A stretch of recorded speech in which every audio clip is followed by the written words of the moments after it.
And it seemed like a fortuitous opportunity to catch up with Keith Williamson again from the food bank to update us on that which is food bank related. Good morning, sir. Good morning. How are you? Great. Thanks for the time today.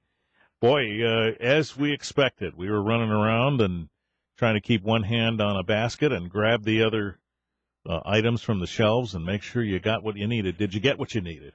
Got 550 pounds worth of food, so it's a pretty good, sizable portion of food that will help some families in need put a meal on their table. So that's what's best about it.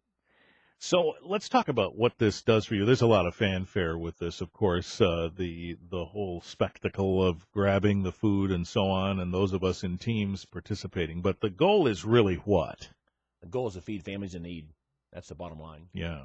And in doing so, it's kind of a fun way to do this. But how do you normally get food to feed those families? Well, a lot of our food comes from national donors, the big donors here in Battle Creek, such as Post and Kellogg's, sure. and Treehouse Foods, or we work with national food banks across the United States to get food and move around from food bank to food bank. So we can pretty much get it through retail pickup as well. All of your Walmarts, Myers, Kroger's, all those things also donate. So pretty much anybody that has food that we don't want it to go to a landfill, that's still edible food, we want to definitely rescue it and get it to people that need it. Mm-hmm. Is that a sizable amount of food, generally speaking? I mean, when you think about that which might go to waste if you weren't there to claim it, is that a lot?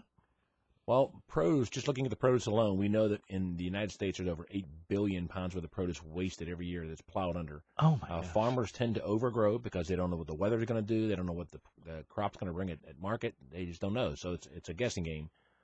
So our goal is to try to rescue some of that. Feeding America and all the food banks back in 2012 decided we would try to rescue 1 billion of that in a year, and we've already now pushing on our 2nd billion. So we're definitely moving up the ladder. Wow. Boy, when you talk about the way growers take a look at that, it makes a lot of sense. They just don't know what's going to happen, so you overestimate what you need. And then, of course, it relates to those statistics about waste that really throw you back in your seat. But it's a good thing that it's there, right? Absolutely. It's the best, most nutritious food we can get. Yeah.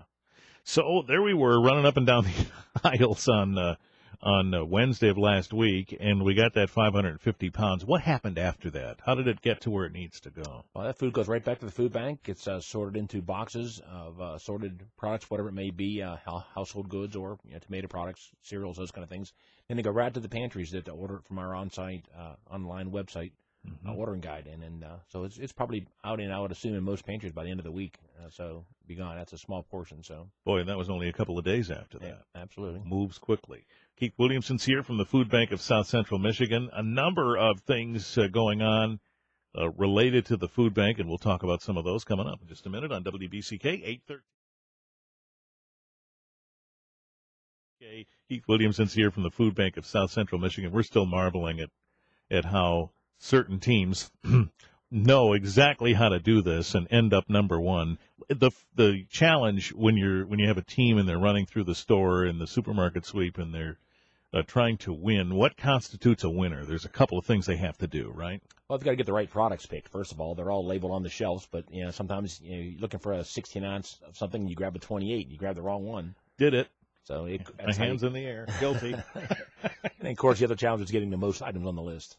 Right, and so our Scene Magazine friends have some sort of system that Sherry Sherbin is very quiet about, but they have a system that works, and so they've done it. But, it was interesting because if you take the teams who won, and we were, I think, third, one item could make the difference. Absolutely. First place to third place was 3 items. Yeah, isn't that something? So the first place, they got them all, and maybe the second place had 1 less, and then we might have had 2 or 3 less. It just, it can be that close. Correct. Yeah, so now you get it. You don't have to be in media to have a team, do you? Not necessarily. I mean, we had room up to maybe 10 to 12 teams is what we usually had done in the past, is what I was told. So we had 6, so there was some room. All right. We definitely want to talk to the grocery store ahead of time next year, though, to make sure that they're okay with us growing it a little bit. Yeah. Yes, well, and they're very kind because we run through there and knock things over and knock things off shelves and stuff like that, and they seem to take it at Family Fare all in good stride. So that's absolutely. nice. Our team was there to help pick things back up. Yeah, that's right. And so we're just saying, you're planting this seed in your mind that if next year you think you might like to do this with maybe some folks from your office or something like that, you could do that and maybe beat us. Sure. Could happen. And if you'd like to see it in action, we're in Pauley's Market in Jackson this coming week on Wednesday doing the same thing. Okay. You want to see it in action. Yeah, you can watch. Some people, poor things, probably just ran in for an onion or something, and we were making them move out of the way while we did this for 5 minutes. But I think everybody ends up sort of watching the little controlled chaos happen. There are a number of other things happening, too, like right now, what's called the Walmart Fight Hunger Spark Change campaign. What is that? Actually, there are specially marked products in the store that have Feeding America's logo on it. If you buy those products and go online and register on social media and whatnot using the hashtag the $ Fight Hunger with those products, money will come back to the food bank through Feeding America from the manufacturers. I see. Okay, so it's like a rewards program so long as we talk about it. Correct. Okay, and that goes on until the end of the month almost, so we've got a little more time there. And then we've talked about this earlier. Want to remind you, too, that this Saturday is the big shred day, and the food bank benefits from that. Absolutely. I'll be down there with a van collecting food, so if people show up with some food donations and bring their product or their paper to be shredded up to 5 boxes, I believe, they'll be shredding that, and I'll be thanking everybody for showing up. Yeah, so you have those bank statements and credit card offers and things like that you really just can't throw away that should be shredded. And if you're like me, you say, well, I'm just going to get the shredder and sit in front of the TV and do that. You can't hear the TV, so that doesn't work.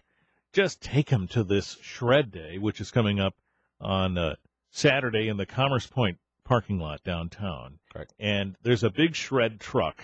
You have up to 5 boxes you can bring. You don't even have to get out of the car, they told us. You can just pop the trunk. They'll take the boxes out, dump them in the truck. There's actually a camera that shows you what's happening in the truck. You see your papers go shredding through. And it's free. All they ask is that you bring some non-perishable food items for the food bank. And what is non-perishable? What do you really need, Keith? Well, non-perishable is something that's shelf-stable, something we can put on the shelf. It's easy in the grocery store. In other words, fresh foods won't travel well when we're sitting outside for 3 to 4 hours. We don't want to keep the temperatures right. So shelf-stable is something that sits at room temperature, canned soups, boxed meals, those kind of things. Okay. Is there something that people want to bring you that you can't use, and we should tell them that now? I try to avoid tell them to avoid glass, because I put glass in a barrel and I'll put cans on top of that, and the glass could break, and then I lose more product than just that one item. So right. Try to avoid glass. All right. So canned goods, non-perishable, boxed foods, that's best. And there are a number of other things happening over the next several weeks that can help the food bank, and you can participate in those, and we'll talk about that coming up in just a minute. 8:23 WBCK. Keith Williamson is here from the Food Bank of South Central Michigan. One point worth mentioning, that if you're going to that shred day and you've loaded up your trunk with those 5 boxes and suddenly there's no room to bring non-perishable food items, the old O'Green would work just fine too, right? Absolutely. Cash or check to the food bank would be fine. Every dollar will provide 6 meals, so you can see how that'd be a much greater impact than a couple cans of soup. You mention that every time I see you, and it smacks me upside the head every time. $1, 6 meals. Absolutely. We can get entire semi-loads of product sometimes just for the cost of transporting it. That is wild. And that's just the power of negotiating? Is that the right word? It's also the power of the network. I think actually Feeding America is nationally known, and we're so focused on food safety that we are the choice place for food manufacturers to donate. Mm-hmm. All right. Boy, that's really great. And it almost makes you want to just hand you some cash, because that's really tremendous. Now, there is something called the Food Bank Challenge, which is going on through the end of the month. What is that about? Actually, people that make donations on behalf of a pantry or soup kitchen, one of our member agencies, or receive a partial match if we receive the donation by the end of April. So we're coming up to the end of that. So we remind everybody to get their donations in if they have a local pantry in their church or in their neighborhood they want to support. That's a good way to do it and get some match. Yeah, and in case folks have not heard this, the bank, of course, is sort of a centralized hub that distributes food to various places where it gets distributed to those who need it. So you're sort of at the middle of that spoke. Absolutely. We are a distribution center. We have over 300 agencies across 8 counties. All right. So the challenge means those ones, if you donate on their behalf, get part of they get along for the ride. And you get a match of some of the funds.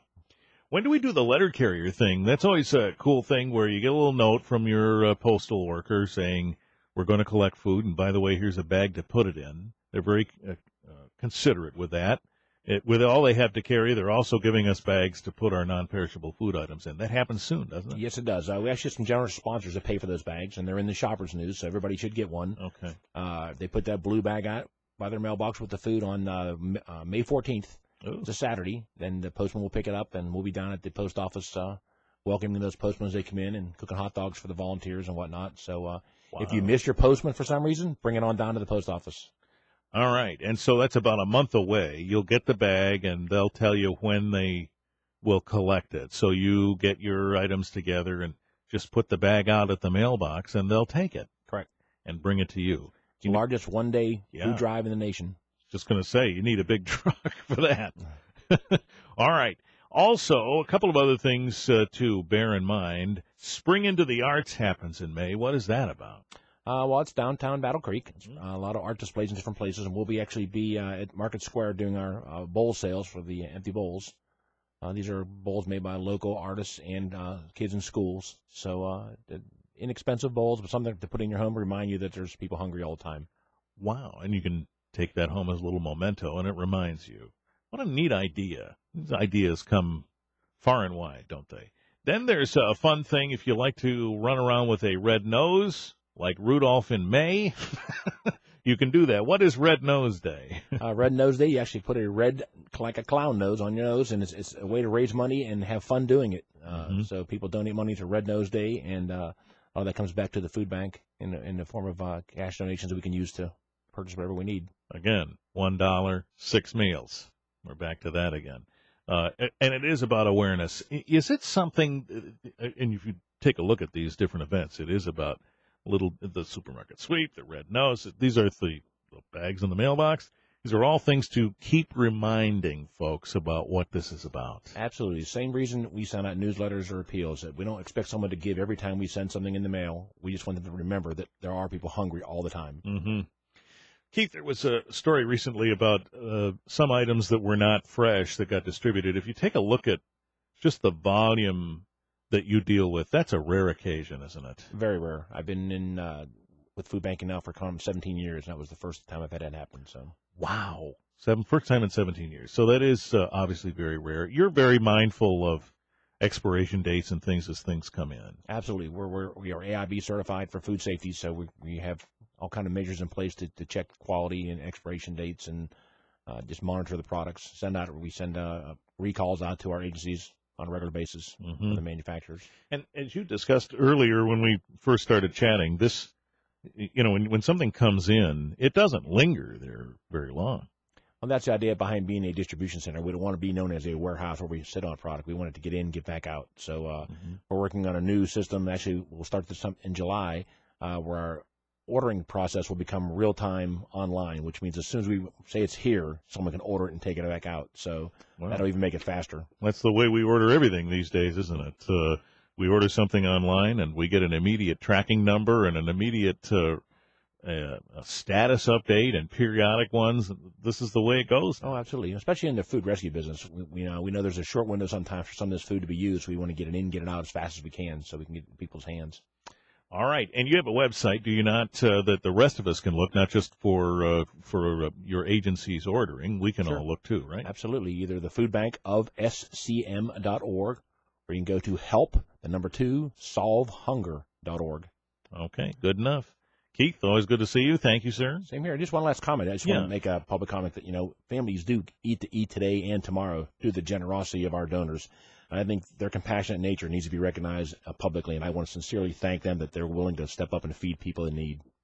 Very nice. We appreciate the time you've always given us. Thank you. Thank you. Talk to you soon. 8:20.